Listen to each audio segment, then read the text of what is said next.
ये कोई साधारण मदरसा नहीं है, बल्कि एक महत्वपूर्ण मदरसा है जहां शैक्षणिक परंपरा का पालन करने के साथ साथ इसने अफगानिस्तान पर सोवियत आक्रमण के बाद से राजनीतिक और सैन्य रूप से महत्वपूर्ण भूमिका निभाई है। अब इस मदरसे से पढ़े हुए कई छात्र अफगानिस्तान में तालिबान की अंतरिम सरकार का हिस्सा हैं। बात हो रही है जामिया दारुल उलूम हक्कानिया की।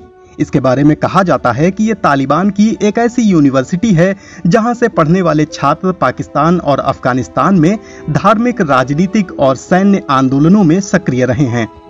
हालिया दशकों में जब भी पाकिस्तान और अफगानिस्तान में राजनीतिक या सैन्य परिवर्तन हुआ है तो उस समय इस मदरसे की और इस मदरसे के वरिष्ठ नेताओं की भूमिका प्रमुख रही है।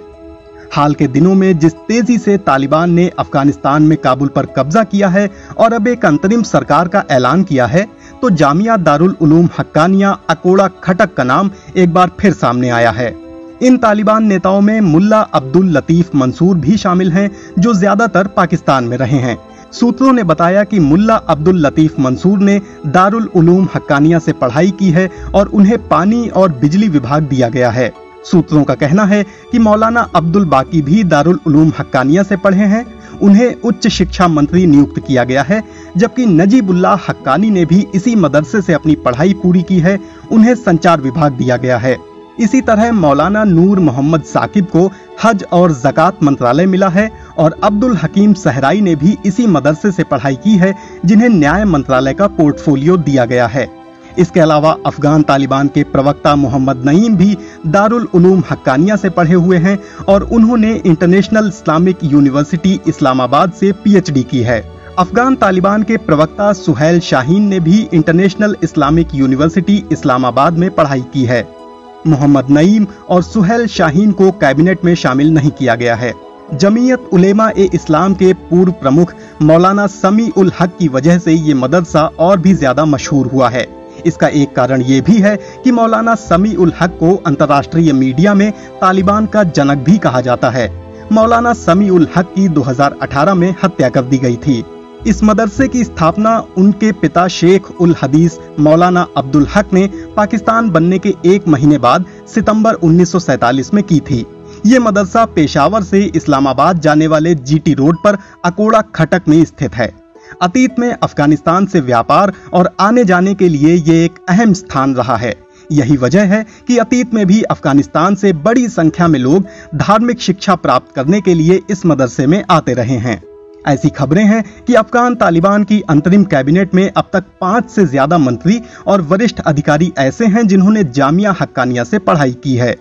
जमीयत उलेमा ए इस्लाम के नेता और मदरसे के एक वरिष्ठ पदाधिकारी मौलाना यूसुफ शाह ने बीबीसी को बताया कि अफगानिस्तान में तालिबान की पहली सरकार में भी जामिया हक्कानिया के कई लोग शामिल थे।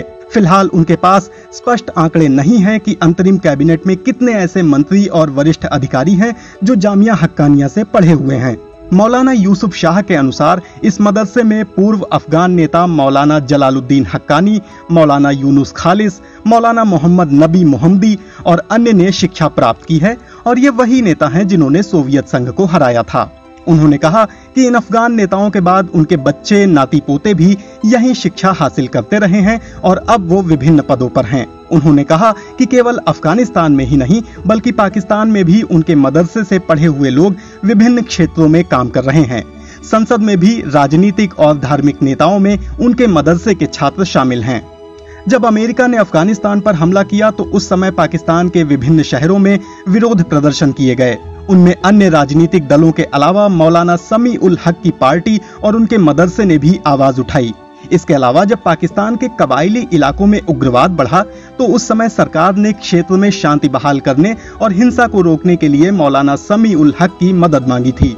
पाकिस्तान तहरीक ए इंसाफ यानी पीटीआई सरकार ने जामिया दारुल उलूम हक्कानिया को फंड भी जारी किए थे। साल 2019 में प्रांतीय सरकार ने इस मदरसे को 3 करोड़ रुपए का अनुदान दिया था, जबकि पीटीआई के पूर्व मुख्यमंत्री परवेज खटक ने भी इस मदरसे के लिए अच्छी खासी ग्रांट मंजूर की थी, जिसकी विपक्षी दलों ने कड़ी आलोचना की थी।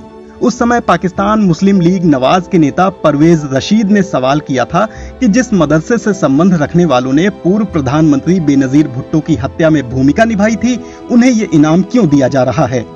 जाने माने विश्लेषक और Pakistan institute for piece studies के निदेशक आमिर राणा ने बीबीसी को बताया कि जामिया दारुल उलूम हक्कानिया कोई साधारण मदरसा नहीं है, बल्कि इसकी अपनी परंपराएं रही हैं।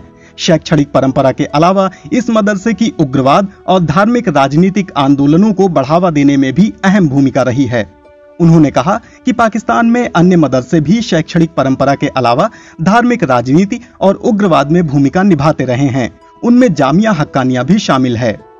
आमिर राणा के अनुसार इस संस्था का प्रभाव अभी भी है और वर्तमान में अफगान सरकार, शूरा और संस्थानों में ऐसे लोग शामिल हैं जिन्होंने इस मदरसे से पढ़ाई की है या इस मदरसे से उनके गहरे संबंध रहे हैं।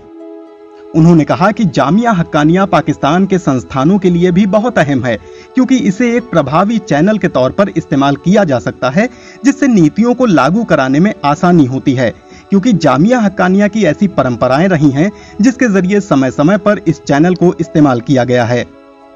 उन्होंने कहा कि ऐसा भी हुआ है जब सरकारी संस्थाओं की नीतियां बदली तो इस मदरसे ने उन नीतियों में भी भूमिका निभाई, जैसा कि पैगाम में पाकिस्तान का सिलसिला था, जिसमें मदरसे की तरफ से आतंकवाद के खिलाफ जारी किया गया फतवा भी शामिल है और जामिया हक्कानिया के नेता इस नीति को साथ लेकर चले।